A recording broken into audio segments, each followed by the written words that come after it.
Hello and welcome to another edition of the Canadian Premier League Newsroom. I'm Kristian Jack alongside Mitchell Tierney as we recap week 4 of what a fantastic week it was, headlined by 2 season openers in the wonderful cities of Halifax and Calgary, jam-packed stadiums pushing their clubs to 2-goal victories. On today's show, Kristian and myself and Mitchell, we will welcome Tommy Wheeldon Jr. following Calgary's first victory of the season, highlight a new budding star fullback in the Canadian Premier League, and talk about a dramatic Friday night under the lights at York United. 2 players in particular caught my eye for different reasons, and we'll get to that later. Results this week: Cavalry 2, Pacific 0. Goals from Ali Musi and Joe Mason in the first half, enough to give the Cavs their first victory of 2022. Halifax Wanderers opened their home opener with a 3-1 victory over FC Edmonton. Goals from Corey Bent, Sam Salter, and Akeem Garcia were enough to come back from a Julian Ulbrecht penalty. York United 2, Atlético Ottawa 2. Osaze De Rosario made it 3 from 3. And Dom Zator in the 95th minute were enough to get the points level with Ottawa after Brian Wright and Balou Tabla also scored for the visitors. A reminder, Valor Forge was postponed due to COVID protocols, and FC Edmonton 0, Pacific 0 from midweek on Wednesday. Mitchell, great to see you, my man. Welcome to the club. Welcome to the team. We're not going to make you sing or anything. Just ask you your overall thoughts and your overriding memories from a fantastic week 4. Well, yeah, just joined the team and we're switching wings already here on the broadcast I saw. So, yeah, hopefully I can bring some flexibility. But a great weekend. I mean, it really started with the match in Ontario, Atlético Ottawa against York, and just built from there. A great, like you said, some great home openers for both HFX and, of course, Cavalry as well. Just capping off the weekend in a very much emotional state. Yeah, let's start with Cavalry against Pacific. Cavalry 2, Pacific 0. It was billed much like the rematch redemption from the November semi-final, which, of course, Pacific narrowly won by 2-1. In the end, I think it was more like the November league game at the end of last season. And in the end, that was the 1-0 goal from Joe Mason. But a fantastic opening start to this game. We obviously had goals very early in the game. Ali Musi got the opening goal for Cavalry that was enough to put them 1 ahead. Again, ironically, on that side where the ball almost went out, which something happened in the semi-final. Musi made it 1-0. A great start for them and a great start, as I said, for the jam-packed stands there at Echo Field in Calgary, Alberta. You can see there the ball just almost went out. Escalante kept it in. Mason again heavily involved. Escalante had a tremendous game, and Musi continued his fantastic season. And then this one will be one that Pacific will definitely want back, playing out from the back. A key giveaway involved here, and in the end, you do not want to give Joe Mason the opportunity here to score the goal that he does. It's a brilliant strike, and you can see what it meant to them. 2-0 Cavalry, and that was enough. But Mitchell, you are watching this game. You are a correspondent on this game. And in the end, that was ultimately the decider. Pacific have got a lot of attacking prowess, but being 2-0 down in the first half was always going to be too much of a mountain to climb. Yeah, absolutely. And I thought as far as defensive teams, this is the best we've seen someone play against Cavalry, or rather Pacific, so far this year. I mean, obviously they got shut out in Edmonton earlier in the week as well, but they had chances in that match. And this one, they really only had the one. Obviously, we're seeing right now a brilliant save for Marco Carducci, our man of the match. But I thought that Cavalry did a fantastic job of really shutting down all the key players, and a couple of guys who were highlighted after the match by Tommy Wheeldon Jr. One was David Norman Jr., who is still learning that defensive position. Evidently, he plays, or he more played as a midfielder for Pacific, but obviously familiar with Bustos, and he did a stellar job against him. Gave him a couple of tough kicks at points during the match, and but that's part of the game. You have to get the opposing attackers off their game as much as possible, and I thought he did a fantastic job of that. Yeah, I agree with you. There's a great point about Norman. He was very close to making the team of the week this week. We're going to get Tommy Wheeldon on the show very shortly. I want to ask him all about his tactical versatility that he continues to show and everything like that. But we have to start with Marco Carducci. You mentioned it. He was your man of the match. He was clearly the best player. That's a fantastic save. But this is bigger. This is bigger than football. This is bigger than sports. Those of you who aren't aware, obviously Marco was diagnosed with testicular cancer in the off-season. A very scary time for him and his family. Remarkably, has been involved in the matchday squad of every game so far. Came back like a trooper, the only way that you know. Anybody who knows Marco will know what a positive influence and what a wonderful young man he is. So had to sit out the first 3 games just as he got his match fitness ready. and Julian Roloff, the German goalkeeper, did a very good job. But this was their time to shine at home, their first home game. Marco Carducci was given the gloves back, given his net back, gets a clean sheet, and of course produces one of the saves of the season there, as you alluded to, on Marco Bustos. Before we get Tommy Wheeldon Jr. on and talking a little bit more about Marco Carducci, let's go back to Calgary after the game. Here are your thoughts of the goalkeeper, number one, Marco Carducci. Yeah, lots of emotions. Looking back to the beginning of the game, even just warm up and kind of getting myself into the game, for one, it felt amazing to be back home in front of the incredible supporters we have. And I went into the game with the mindset that I love doing this. This is an opportunity that, every kid who plays soccer wants to have. And obviously after the last couple of months, some roadblocks in the way, and to be able to come back and do it, it felt amazing. As the game went on, it was about just doing what I know how to do. And to be honest with you, Moses, at the end of the game, with like a couple minutes left, I started to feel a little more emotional than I thought. And it was incredible just to have the guys around me fighting, just to hold on and not only win the game, but come away with a clean sheet. It was a special feeling. So hard to put into words other than that. I think he did a pretty good job of putting it into words. We can't thank Marco enough for being quite honest and vulnerable again in that press conference. Mitchell, you were in it. You were in the press conference. You spoke to Marco, but that's what Marco is. No, just a real guy, just a genuine, authentic human being. And you could see as he shared his emotions with us what it meant. Yeah, an incredible human being was something that Tommy Wheeldon Jr. repeated at the end of almost every answer he gave about Marco. And obviously both of them very, very emotional. Tommy Wheeldon mentioning the fact that they got to see him on the day-to-day and saw just how much that was difficult for him, obviously, during this process and his recovery. And just how much it meant to all of them, how emotional it was and how special it was just to see him on the field. Let alone the way he performed in that match, and to come out like that was incredible. And, for me, the moment of the weekend for the league. Yeah, no doubt about it. Some marvelous images. Go check them out on social media as well. As you could see what his teammates felt like after the game and how proud they were of Marco and just that togetherness. And as Tommy put it after the game perfectly, some things are just way bigger than football and way bigger than sports. But they do get the victory 2-0. Let's bring in the man himself. Tommy Wheeldon Jr. is kind enough to join us on the day after the game live here on the Canadian Premier League Newsroom. Tommy, Kristian, and Mitchell, great to see you. Congratulations on the 3 points, my man. And again, we just want to start with Marco. I'm sure as you headed the pillow last night, you were delighted about 3 points, but that was overriding emotion. I'm sure was more important just seeing that recovery and fantastic to see how quickly he's got back on the pitch. Oh, amazing. What an amazing day all round, from the atmosphere to the fans to the performance of the players to the result. And most importantly, Marco, that's bigger than any championship, because that's the game of life we're all involved in, and he's come through it victorious, and to go back to doing what he loves doing just give us all that reality check, to be honest. Yeah, you guys wasted absolutely no time, getting after it in that match. I think it was 75 seconds into the game. You guys are already up one. Obviously, maybe poetic fashion with Escalante keeping the ball in there at the end line. How important was that to get that start right away? And then obviously from there, you guys went on and had a tremendous performance. I think we exercised some demons there, didn't we? Playing to the whistle, hunting it down to the line, and just, that was what knocked us out in the playoffs. And I think, football does allow you those opportunities to go again, to have another opportunity. And we saw it as a way to get after them. They had a tough game in Edmonton, and Edmonton have shown that it's a tough place to go to, Clark Stadium.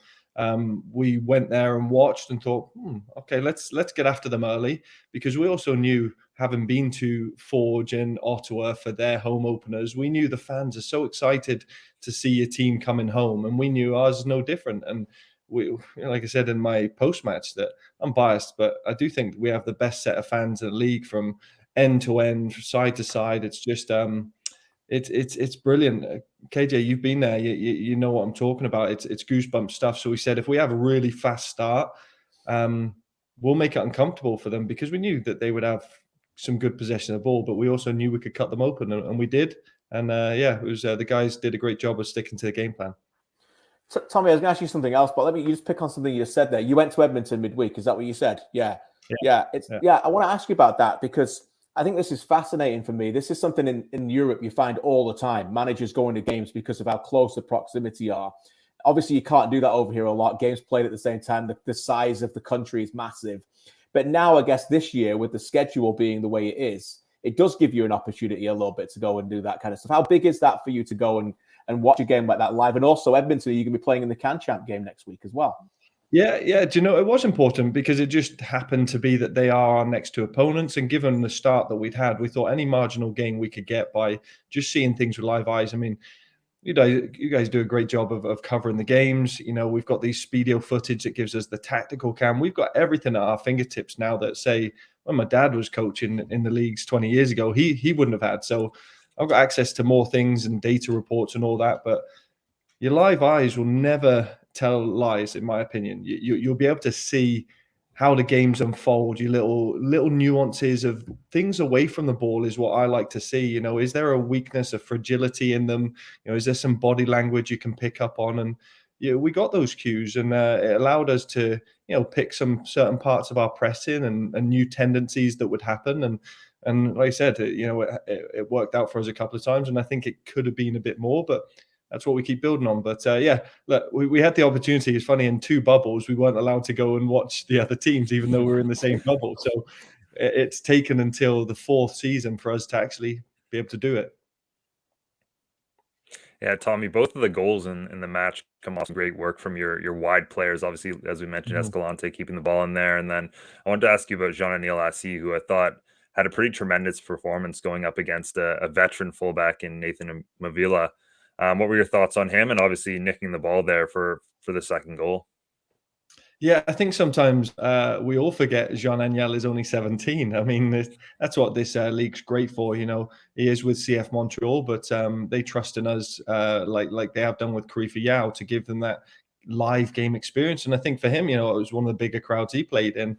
But yeah, he's got so much raw ability, and we think he's got a ton of upside to bring. But we'd ask him a couple of things because we know Nathan Mavila is a very good, one of the best 1v1 fullbacks in this league.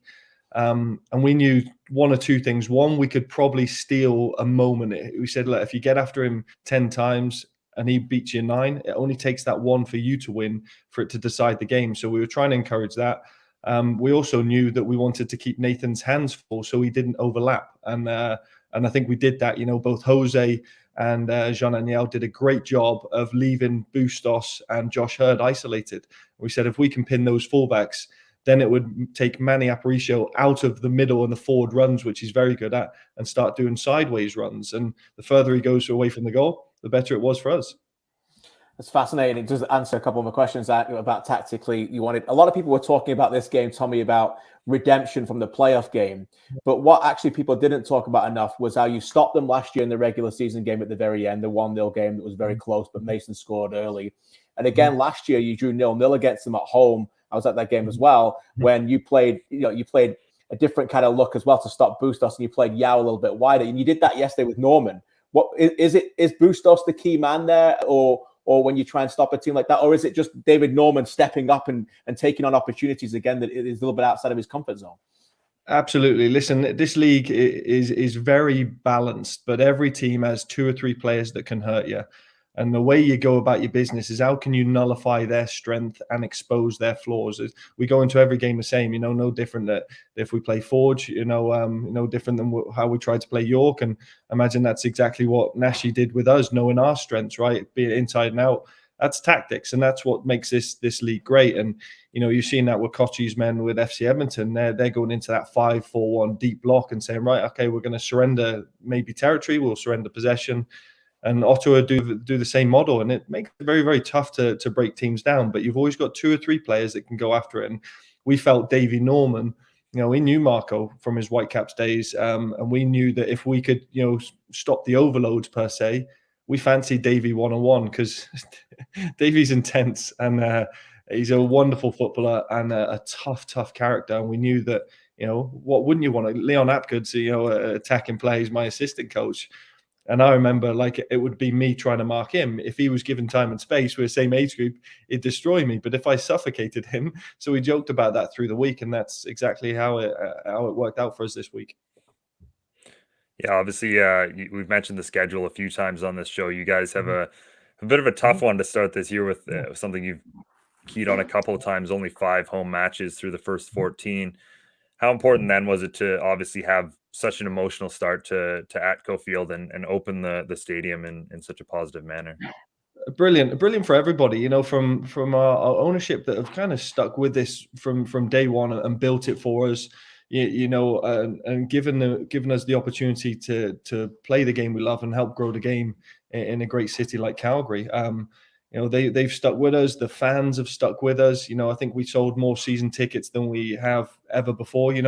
For us, it kind of feels like the successes we were building on in 2019. 2020 and 2021 paused that, and then we've kind of resumed from where we would. So it's been almost like this 2-year hiatus, and then we've built on. So I think we're close to 2,000 season tickets sold. I think yesterday was 4,200. I heard. So we're getting over that 2/3 full, and we want to make sure that we can fill that stadium, because the more times we fill it, our owners have promised that they'll expand it. And it's that great sunken in fortress that we feel that it's like walking into a coliseum. And when the foot soldiers get the smoke flares going and the fans start singing and the aluminium stands are banging, it's a terrific venue to be able to coach in.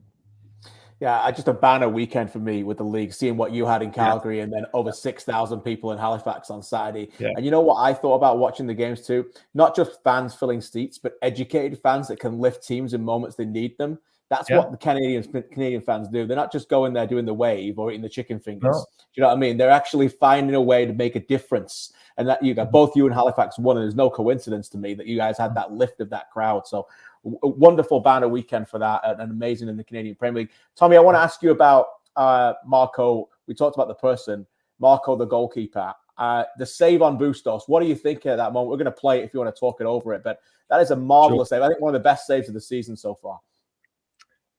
Yeah, I mean, that's just when things are going your way, because I think we'd missed the clearance and missed the tackle. It was kind of bobbly, but big players make big plays, and Marco is a big player for us. And you can see here, Marco Bustos, who's his mate, has cut in onto his favoured left foot, and the goal at his mercy. And I mean, Marco Carducci's just put out his strong tiger-like mitts to just palm it away. And you can see now the first one that goes over to him after Davy Norman, I think, is Mason Trafford. And the defenders have this kind of guardian type mentality where whoever makes the clearance there's chest bumps, fist pumps. And even at the end of the game, Mason Trafford had sent me this video of the hug, and it literally had Dan Klomp, Creefer, Mason, Davy Norman, and Elliot Simmons, who were kind of like the guardians along Marco Carducci. And it was a wonderful moment. But that save itself, I said we can talk about the strength he's done of his character. That goes without saying now, but his ability as a keeper,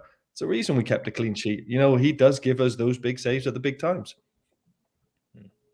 And Edmonton next, evidently, for you guys. A couple of tricky matches. You saw them on Wednesday. While they're a young team and still figuring stuff out, they do have that defensive resilience, and they certainly showed that against Pacific. How tricky are those matches going to be? Yeah, listen, and I think they've kind of got that chip on the shoulder, approach to it, which kind of suits them, right? It's the bad news bears, and we watch them and we're like, oh, actually, there's some things here. They've got a good forward line, and when they want to attack at you, they created just as many chances against Pacific as Pacific created on them. And they're very tough to beat. Playing a flat back five is tough to get around. So one thing, we've got to be patient. Clark Stadium's not an easy place to go. I'd liken it to Tim Hortons Field, where it's just like one big wind tunnel going through. So we're going to have to be disciplined. We're going to have to, use the confidence we got from our first home game, and we got them twice now. So it could go from, where a lot of question marks were being asked to us to, the opportunity now to go on a really good run here. And it starts with going for another 3 points against Edmonton, and then bringing them back to our place for the CanChamp game on Tuesday. Fantastic stuff, Tommy. Again, thanks so much for joining us the morning after the match. I know it was an action-packed day and an emotional one as well, but great character show by you guys. It's fantastic to see you finally get your win. Well-deserved, and we'll chat with you again soon. Good luck. Thanks for having us on. Appreciate it. Appreciate it. The great Tommy Wheeldon Jr. out in Calgary as Cavalry defeat Pacific by 2-0. That is Cavalry side of the story. What about Pacific? They have back-to-back games where they don't score a goal away from home after a tremendous start with 3 wins out of 3 at home. Here are the thoughts of James Merriman after this game, the Pacific FC boss.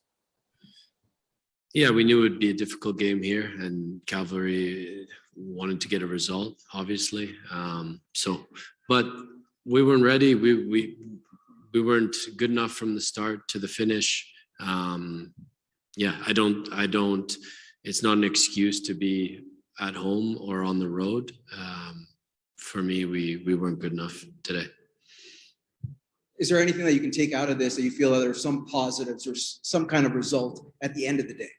Yeah, it's early. We lost. We'll learn and we'll move forward. It's one game, so yeah. Thoughts from the boss there. Go back to Calgary before we get the thoughts from our West Coast expert. Here is Marco Bustos after this game. Yeah, and obviously we didn't start the game well. First half wasn't great from us, but we came out, tried to take it to them. Like you said, we had the most possession, but we didn't score. And at the end of the day, the teams that score win. So it's hard to think too much right now. We'll go back and watch it, but at the end of the day, we didn't take the chance that we had, and that's that we could create more up front as well. So we'll just go back to the drawing board and look towards next week. There is James and Marco. Let's bring on Alex Gangué-Ruzic, who is our West Coast man. Alex, great to see you. And I know you are the man in charge of the game at Edmonton. Edmonton FC, Edmonton 0, Pacific 0 in midweek. Back-to-back games now where Pacific have gone away from home and not scored. We'll roll ahead highlights at Edmonton shortly, but I think they were better and created more in the game of Edmonton than they certainly did yesterday. Your thoughts on Pacific's difficult week?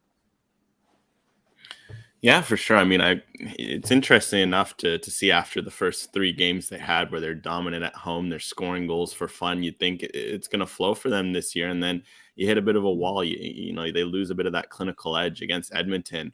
Marco Bustos also got a breakaway similar to that one that you rolled earlier while Tommy was chatting. He doesn't miss those chances very often, yet 2 big saves from the pair of Alberta keepers, Carducci in that clip, and then Vikla and the one in this game. I think that's kind of emblematic of Pacific for whatever reason on the road versus at home. They're a different team. At home, they're clinical, they're fun, they're flowing. And I don't think they lose that spirit away from home, but for whatever reason, that finishing kind of goes away. We look at their record over the last year. They're so much better at home, and finishing is a big part of the equation that for whatever reason changes. So I think it's a bit of a frustrating week for them. You take on both Alberta clubs. They'll look at the overall balance of both games and suggest, okay, maybe they could have snuck a win out of one of the games, maybe ended this 2-game stand with 4 points, but instead you end up with just 1. And now there's more questions to be asked of, are they going to be able to deliver on the road this year? Yeah, it's interesting that you mentioned the home versus road dichotomy, because that's something that James Merriman spoke at length during his press conference, and the fact that this Pacific team really want to be the exact same on the road as they are at home. Obviously, that is difficult, as you mentioned, without the home fans and that sort of thing. But like you said, this really just didn't look like the Pacific side, especially against Cavalry, that we've come to expect this season. Well, that's it. It's a question of, stamping out that identity on the road, and it's hard. Like, that's what top teams do. They find a way to go on the road, and what you're going to expect from them. That they're going to come out, they're going to be dominant, no matter which fans are playing, no matter what system, no matter what surface you're on, because all those things obviously change. Like, I'm sure it didn't help from, going from what you're used to at Starlight to Clark, the little windier. You're playing a resolute Edmonton team. You go up to Calgary, on the natural grass there. Obviously, Calgary very used to what they can do on that surface. That's the sort of things you have to adjust to. And for whatever reason with Pacific, the style they play, the quick, lots of movement, it kind of suits the narrow, smaller pitch of Starlight a little more than it does other venues. And I think they're continuing to get used to it. And it's something we saw last year. They figured it out at the right time. Obviously, in the playoffs, they went back to back on the road at the right time. And I think that's going to be a quest for them to figure out if they're going to have success. Because I think if they're going to keep winning at home, it doesn't matter what you do on the road. In North America and playoff leagues, if you're dominant at home, you're always going to do well. But, for their sake, for wanting to finish top of the table, you're going to need to pick up road points somewhere. Alex, I know how much you love your tactics, so I think you can appreciate the next question. Last year, there was a game, Pacific went to Calgary. I just talked to Tommy Wheeldon about it last year, in the last question, actually. I'd actually played all four of their attackers on the pitch at the same time. They didn't necessarily, they played Bustos as a 10 a little bit, and Terran Campbell was part of that squad. Obviously, he's not there now. But do you think away from home, there's a chance that they can maybe sacrifice that midfield possession that they have in every game? They dominate possession in almost every game now. And maybe go with like a 4-2-3-1 or something, where they take out one of the midfielders and play Aparicio with like a single holder and bring on another attacking member, whether it's Daniels, and have an attacking thrust. Is that something maybe a little bit too early that would change, or could you maybe expect to see something like that in an away game going forward? I mean, I think it'll be interesting to see how, James Merriman gets creative. It's funny you mentioned that. I thought in the Edmonton game, one thing I liked for the first time, we saw that the Cameron Habibula, Marco Bustos, Manny Aparicio, like triple 10s tried. And it was very fascinating because, typically we see Josh Hurd. He's very, hug the touchline, go at defenders. Last year in that left wing role, we sometimes saw Terran Campbell. This year we also saw Matteo Polisi were more strikers in that wide forward role. For the first time was 3 number 10s, and I thought it really changed the kind of complexion of their attack because one thing we've seen with Pacific against low blocks, they hold a lot of possession, but they're kind of figuring out, okay, how are the patterns we beat them? Is it going to be quick passes? Is it going to be cross-field switches? But I like the way when Habibula and Bustos cut in, and I think it was a bit unfortunate that, Kunle Dadaluke wasn't able to play in that Edmonton game. They kind of had to go for more of a natural center back in Abdou Samake. Didn't have that same overlap threat, but I'm just kind of thinking like a Nathan Mavilla, a Jordan Haynes on the left side. You got your Kunle Dadaluke run, or George Makumbawa as well down the right side, overlapping that Bustos Habibula, cutting inside. I think that could be a way to go, because I think with low blocks, the way you have to attack it, it's just you have to be patient. And you have to kind of create openings, and you have to get creative. Sometimes it's center mids taking deep runs, and maybe something like Matthew Baldisimo will have to look, and he might have to start doing some more late runs, or you maybe I think something that I'm sure James Merriman thought of was putting in Sean Young as he did versus Edmonton. I thought he makes great runs. I think for him, it's figuring out how to be smarter with those runs, being smarter with the end product. So I think there's certainly pieces there for Pacific. They have to figure out, okay, how do you start to beat down low blocks? Because as we're seeing in these games, that's also something that I'm sure Merriman's thinking long and hard about doing. Yeah, the story of this Alberta trip for Pacific will certainly be the lack of goals. But in this Cavalry match, we also saw, maybe the story of their defensive shape so far this season. And evidently they didn't have Thomas Mayer-Giguère or Kunle Dadaluke, as you mentioned. But two, errors that they'll certainly want back in terms of, just holding onto the ball for too long and getting dispossessed. What were your thoughts on their defensive performance? And I guess that kind of almost was the difference in the game, was just those two mistakes. Yeah, I mean, I think it was a bit uncharacteristic from them in a sense. You look, just at the overall game, the stats, I think, it reflected a very even game statistically. But when you give up two, clear-cut chances to a team like Cavalry, you're going to pay, especially away from home. And I think that was uncharacteristic of Pacific, because watching their other games, for the most part, they hadn't done that. There was that bit of a sloppy game against Valor, and that was a game where, interestingly enough, I think James Merriman was the most, frustrated with, just based on how sloppy his team was. And I think this Calgary game was a bit of a return to that. It was the kind of mistakes you can't make, because you look at the stats. Of course, I'm always going to be a big boon of the XG stat. 0.75 or 0.75 each it was, and then Pacific gives up 2 goals, yet they don't score one. It's kind of indicative of when you give up sloppy mistakes, sloppy chances to good teams, that they'll always overperform your XG. And I think because of that, Pacific's going to have to find a way to be tighter in those situations, because so far through the early days, they don't give up many chances, they don't give up much XG, but sometimes, as we've seen in games, they like to give up sloppy set pieces, or in this Calgary game, goals against a good team that you don't want to give up. So I think that's also something that they'll want to tighten up on, especially away from home, where teams will punish you. They will ride the crowd. They will get a mistake. They'll hear the roar, like I'm sure Joe Mason did, and you ripped it. And then that's the story of a game. All of a sudden you're down 2-0 away from home. It's not easy coming back from that. Perfect stuff. Alex, thanks a lot, my man. Appreciate this. Great work. And you, as usual, you can read Alex's stuff on onesoccer.ca as well, of course, as CanPL.ca. Thanks again, Alex. From Calgary and Pacific, we go from Calgary to Edmonton, and it's been a busy week for them. Before we get to Edmonton's game in Halifax on the weekend, they did draw 0-0 against Pacific midweek. And after that game, here are the thoughts of their head coach. Here's Alan Koch. We just went toe-to-toe with the champions who are undefeated and could have won the game. I think for who we are and where we've come from, that's a massive achievement. We're not going to go out and go crazy and celebrate tonight, but for who we are and where we've come from, that is a little bit of a moral victory for us tonight to put in a performance like that and get a clean sheet against a good team. But also do a better job tonight of keeping the ball a little bit, possessing and trying to create opportunities. And that was something we spoke to the guys about after the game on Saturday at Forge. We didn't think we did a good job of managing the game and taking care of the ball. And I think the guys responded in a very, very positive way. I thought we did not a perfect job, but a much better job today of managing the ball and trying to break them down at times too.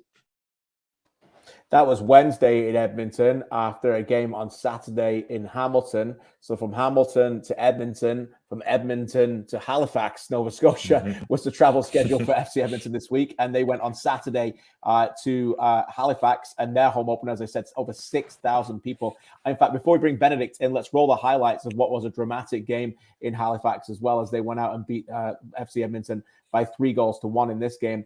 A game that I think was pretty entertaining and one of my favorites so far of the season. Mitch, I don't know what you thought about it. And again, a really good start for Edmonton. Not sure whether that, never got a look whether that goal was that penalty chance was actually offside. But you can see as the ball gets played in, that Tabby brings the player down, and again, it all breaks with a penalty. I thought Bitar was fantastic in midfield for FC Edmonton to create that opening, and FC Edmonton take a 1-0 lead and shock the fans of over 6,000 in this one. But Mitchell, they came back, Halifax well into it, got their fullbacks heavily involved, and in the end were able to come out by 3-1. Corey Bent getting the goal there to start to make it 1-1. Initially given to Akeem Garcia, but it's clearly a goal. Tabby obviously with a fantastic cross, clearly a goal by Corey Bent. And then in the second half, they powered their way to 3 points with 2 goals as well, Mitch. Yeah, I thought the substitution at halftime, bring in Samuel Salter, made a massive difference for them. Evidently, we see the goal here, a brilliant finish from him off a great header from Zachary Fernandez, who was also fantastic during this match. And I think you mentioned the fullbacks a little earlier for HFX. You know, a big story going into this one. You see kind of what we get with young fullbacks sometimes, evidently giving away the penalty early on from Tabby, and then here's Hernandez winning his penalty, and obviously excited about that one. But you know, he was fouled 4 times. He was an absolute handful during this match, and a young player that certainly is exciting for Stephen Hart. Yeah, young players that win penalties. We saw Kai Core win the penalty for Edmonton, and then right now, almost in the same position, Zachary Fernandez winning the penalty for Halifax. Let's bring in Benedict Rhodes, our man in this game, our correspondent. Benny, great to see you again. And I think great games just keep following you around, man. You're Mr. Entertainment right now for us. Another 4-goal thriller. This was a fantastic game, and I think you did a great job, really, of highlighting Fernandez. Let's start with him, who's obviously comes from a great, in terms of his reference points of where he's played in the past, that leads up to obviously with Blainville and everybody else, the fullbacks. But Zach Fernandez, a tremendous performance down the right-hand side for Halifax. Can we hear Benedict? Don't know if we can hear him. Can you hear him, Mitchell? No. I cannot, no. We got a little problem with Benedict's audio there. We'll bring him back on in a second.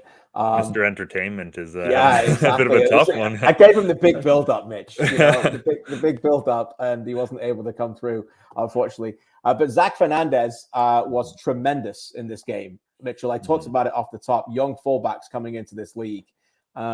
He just comes in and delivers a performance like that.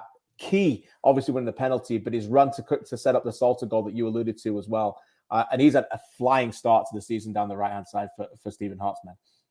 Yeah, he's a really, really tricky player, and one of those guys who does a fantastic job of getting in front of his defender on that side. And obviously, we've seen it a couple of times this season where defenders have been very much forced to take him out because he's he's such a threat down that wing. So I think there's still work to be done, as with most young fullbacks, on the defensive side of his game, and he can be got at a little bit there, but offensively, I think this is a player that's going to be a potential star in this league, considering just what we've seen from him already. And that header, just the composure on that to put it in a great spot for Salter was excellent.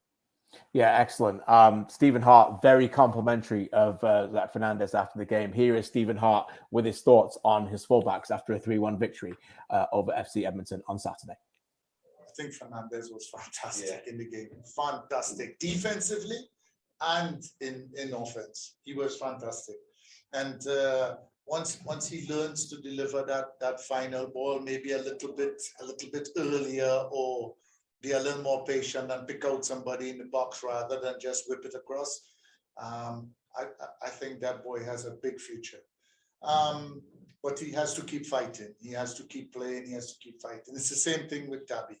Tabby's a converted player to the left back position, so he's still learning the position.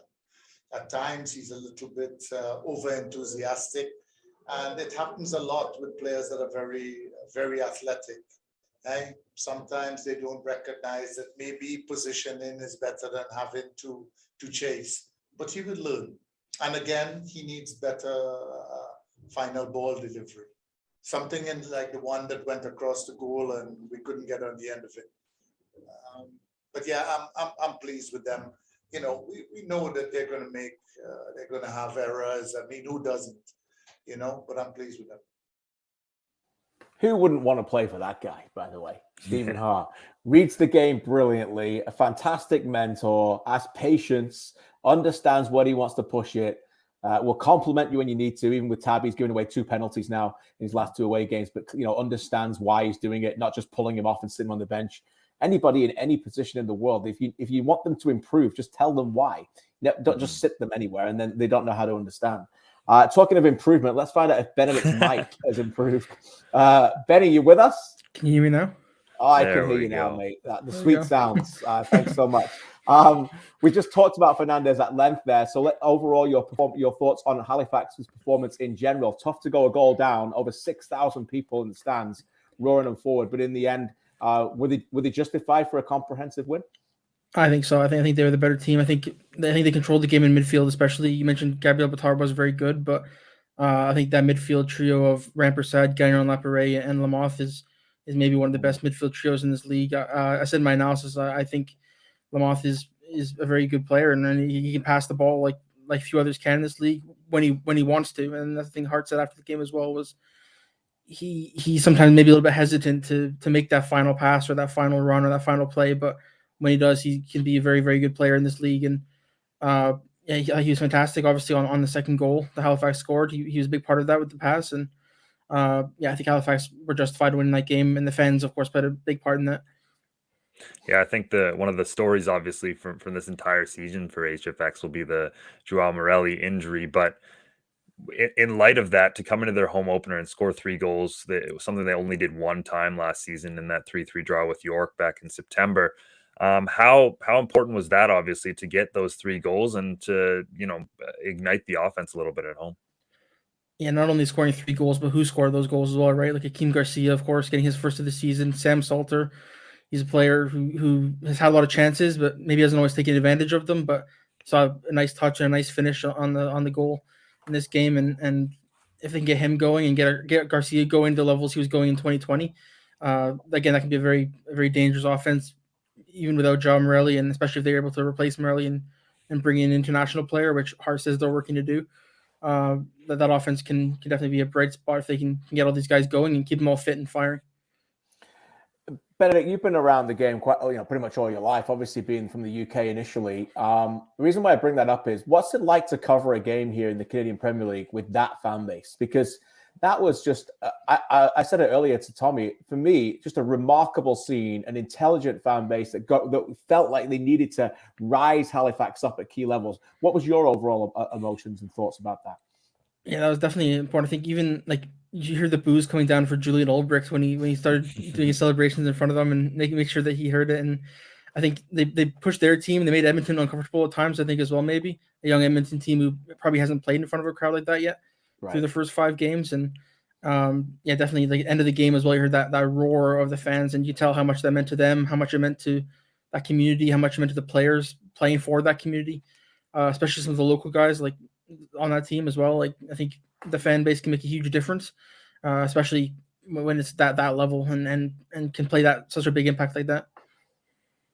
Yeah, what lesson on the Edmonton side of things can they take from this? Because obviously they do go up early, and it looks like they might have some momentum going for them. And then after that, things certainly don't go their way the rest of the match. Obviously, the travel is a major factor in all of this, and they were quick to mention that, which is fair enough. But what lessons can Edmonton take out of this? Yeah, Gabriel Bitar said it himself. He said he thinks when they went up, they hadn't led before at any point in this season, and when that happened, maybe they got maybe a little bit overexcited or thought like, okay, we're winning now. Let's maybe take the foot off the gas pedal a little bit, and that didn't work. As you saw, like immediately Halifax, the fullbacks especially, were on them right away and trying to make things happen, and they maybe invited a bit too much pressure and it kind of crumbled a little bit. So I think if they can, I don't think they have a bad mentality at all. I think Tommy said they have a chip on their shoulder this season, but I think just learning how to manage these moments and how to manage the pressures that come with going up away from home early in a match like that. Like these things will take time, and as they get used to each other more as a team, I think these things will come. But yeah, definitely something to learn from a good start to the match. But as the game went on, they kind of fell back a bit. Yeah, every credit. Bitar, you mentioned him. I thought it was class at large parts. Best Edmonton player for me so far this season. And I thought Timoteo played very well as well. Very technical player, very good at 2 feet. We will leave the last word on this game, though, to Zach Fernandez. And I think, Benedict, you probably gave him man of the match for a reason. He was outstanding. I want to hear your thoughts on him finally. But let's go back to the Wanderers grounds and hear post-match reaction from the fullback. Yeah, I saw, again, the midfielder just be open, and I start to run. That's how I play, and just leave it to Sam, and Sam finish well. And after the penalty, it was good. The same thing, midfield turn open, I run, and football is easy sometimes. Fernandez, obviously, they're talking about the key moment in the game where he made the run from Lamoth's pass that led to the penalty. Benny, give your thoughts on what you think is a very good young player in this league. Yeah, I likened it in my analysis to like a Mo Farsi or Dean Abzi, someone who comes out of Quebec, that Blainville team, who was just producing very good CPL players. I don't think he's quite that level of Mo Farsi yet, but he has the speed, he has the ability on the ball and off the ball to get in good positions and make things happen. And players like that have done very well in this league, and I think he can go as far as some of those other guys have gone, and be a real difference maker in this league for Halifax. And the same with Habia on the other side as well. I thought he was good. He made a mistake on the penalty, as he did in the last game against Pacific as well. But again, it's just a learning experience for young fullback. He'll learn from it. Hart said as well, sometimes maybe young fullbacks rely on their athleticism more than they do on positioning and that kind of ability as well. But it's clear that these two guys, especially Fernandez, are going to be difference makers in this league if they continue to play the way they have been. To the Friday night game now. Benedict, stick around because I know you work this game with us as well. So if you don't mind, we'll just keep you around for this one. Friday night game was a classic. And that's, a snoring game in the first half, a real dull one, but a delightful second half that just lit up at York Lions Stadium. And we'll go straight to the second half as Brian Wright put the team ahead in the 51st minute. Brilliant move by Ollie Bassett in the first place to play a ball into Zach Verhoeven. That was a fantastic move that Brian Wright finished. Look at this for a pass. And then opening up, you can just see narrowly played onside and a great ball, cross shot with his left foot to put it up 1-0. That's a pass from Bassett. I thought it was a fantastic move. A little bit against the run of play, and a credit to Ottawa, who lost 2 players by that point through injury. De Rosario won a penalty, and then the man himself stepped up. And I thought this was fantastic to see the young player step up and take the ball, want the ball, and beat former York goalkeeper Nate Ingham to make it 1-1. De Rosario scored in 3 straight games now. By the way, if he scores in his next game, he will tie Tristan Borges' record for scoring in 4 straight Canadian Premier League games, dating back to May of 2019. That's where we're at with De Rosario. It looked like Abzi's error had cost the game for York as Bolu Tabla scored its first Canadian Premier League goal in the 85th minute. And Atlético Ottawa had a great away fan base at that point, and the place went nuts. Let me tell you, I was down there, and there was a bit of rivalry going on between the 2 sets of fans. Bolu Tabla went there, but in the end, the Atlético Ottawa fans were starting to be shushed by York as a little controversial moment here. Dom Zator scores the goal, and in the end, the tied game 2-2. Probably, Mitchell, fitting that this game ended in a tie. There was lots of talking points. Controversial decision there, whether it was a foul. Cedric Toussaint got a red. That seemed like a controversial call as well, Mitch. But as I said, both coaches probably happy that neither lost at the end of this one after a crazy second half. Yeah, I think so. I think maybe if you look at some of the underlying numbers, York a little bit more hard done by. But I think in talking to a number of coaches now, Atlético is starting to get that reputation as, Tommy Wheeldon Jr. even said in his press conference, like, they're an Atlético side, like they're part of the Atlético family. They have that defensive resiliency, and we saw that in this match. And I thought McDonald Neba in particular was tremendous in terms of leading that back line. McKendry in the midfield. There was some really, really solid performances from Ottawa that probably deserved the point in the end. And I mean, just a wild one. There was it seemed to have the storybook moment with Blue Tabla scoring that 80th minute goal, but it wasn't to be.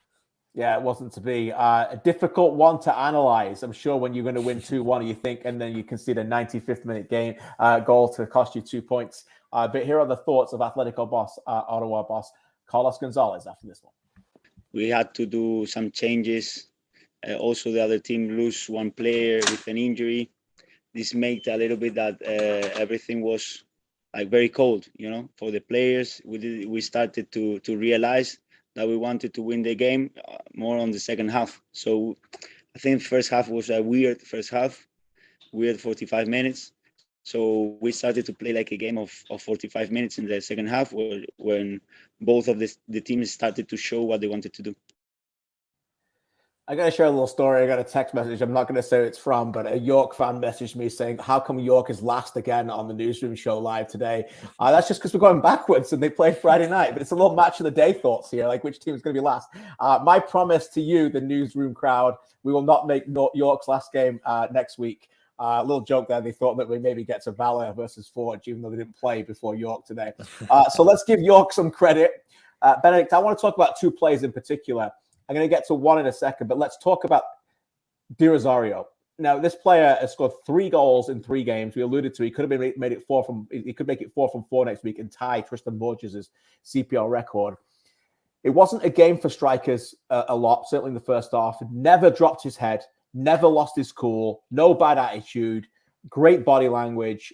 Then eventually takes advantage of the mistake by Bassett, wins the penalty, wants the ball right away, steps up and strikes a ball like that after scoring 2 goals already outside the box. Your thoughts on the maturation of this young player, De Rosario, who obviously comes with a lot of eyes on him because of his name, but is making his own name at the moment. Yeah, you said he's such a mature player. He works so hard on and off the ball. He wants to make things happen. Like you said, he's confident in his ability as well. Like he said, he wanted to grab the penalty straight away.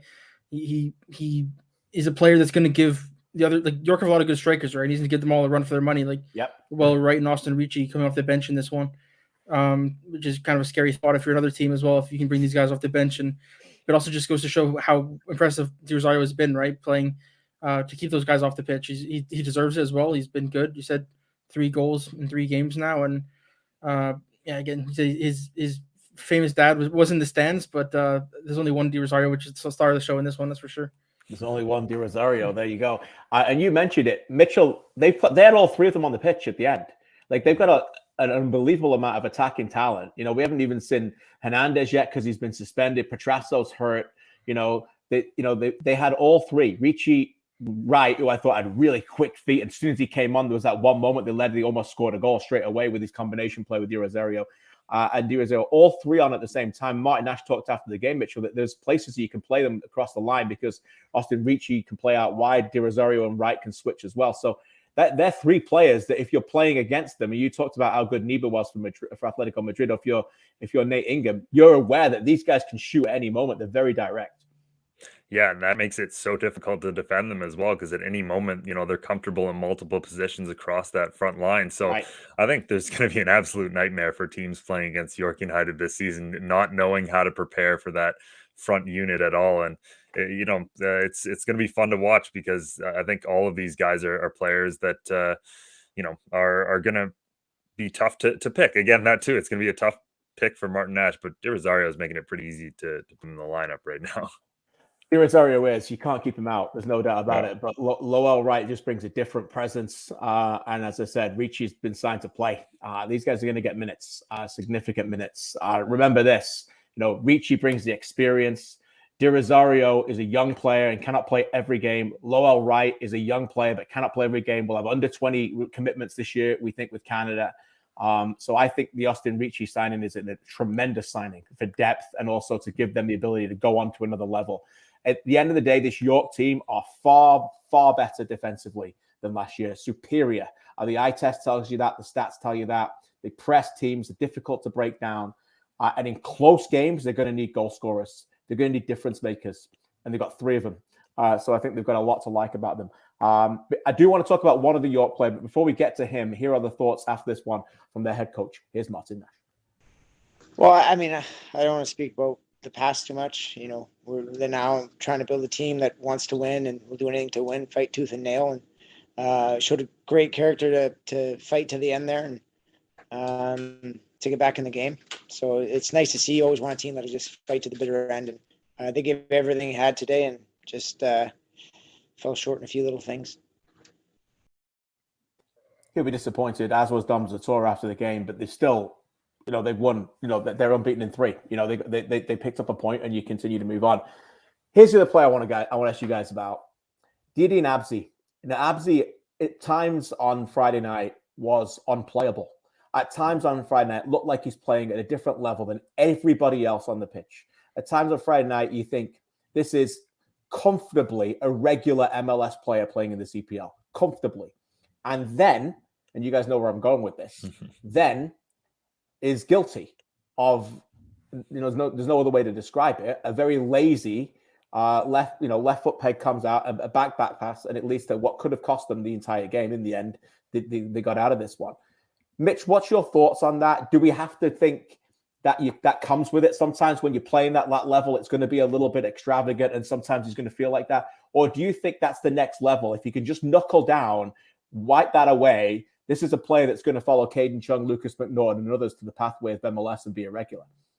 Yeah, I think that is incredibly important, is eliminating those errors from your game, because as a defender, you can have a tremendous match and do all those things you said, beating guys down the wing, being an incredible danger in attack. But at the end of the day, and in modern football, I don't think we see this nearly enough, like the players who are committed to defensive football first.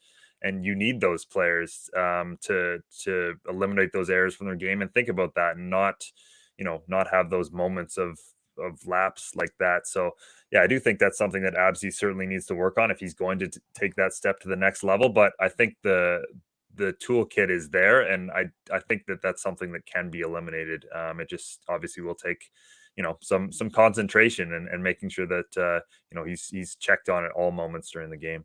Fullbacks is a theme in this show. Benedict, what do you think?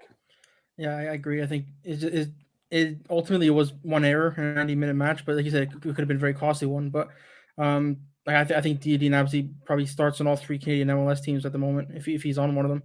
And I think he's definitely, as you mentioned, good enough to play at that level and follow those other CPL players you mentioned. Like you said, sometimes he goes from 100 to 0 in that one moment of just sort of switching off for a second. And Mitch says, well, if he eliminates that, I think the sky's the limit for him. I do think he's got a superior coach that he can actually help him with. I think Nash is the kind of player already we've seen him make adjustments, right? Jordan Wilson came off. They think he was playing very well. At that point, he made an adjustment. He's taken Isaiah Johnson out of that base of midfield and playing him a little bit higher because he wants him to have that license and maybe doesn't necessarily think he can cover ground as much already. He's challenging players. They've got a lot of depth there already. So I think Nash will take him to another level, and we should all be excited by that. As again, Abzi almost a shoo-in for the team of the week every week. He's that good at left back, but just that little bit of a mistake there just was something I wanted to bring up with you guys. Fascinating stuff. Last reaction. We'll go back to York Lions Stadium on Friday night. Here are the thoughts of the man who scored the goal in the 94th minute. Here's Dom Zittel. Yeah, I mean, we're frustrated. I think we overall dominated the game. I just think we played a bit slow. We need to be a little bit quicker in the final third. We need to get more shots on target. I think we were lacking that. We weren't getting too many chances.